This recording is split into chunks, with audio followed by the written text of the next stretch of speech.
June, kamusta mga ka-true stroke? Ayan, papunta tayong Tarlac at kukunin natin yan, ang TMX 155. At eto, pauwi na tayo at nagmerienda lang ako saglit. Kukunin sana natin yung RS100 sa Nueva Ecija. Kaso, inuna natin tong TMX 155 kasi mas mura siya, 12K. Itong RS ay 13K. Mas malayo pa. Kaya, inuna ko ang TMX 155. Yan at pauwi na tayo.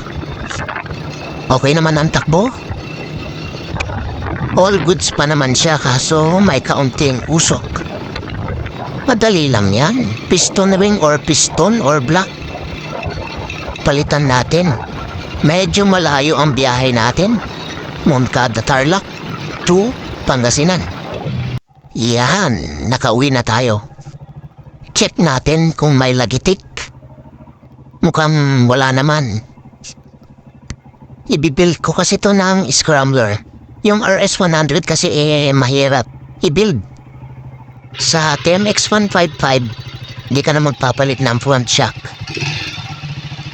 At pwede ka magsalpak ng 110/90/17 na gulong sa likod.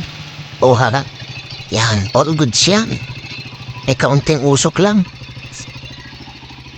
Yun lang, abangan nyo. Scrambler.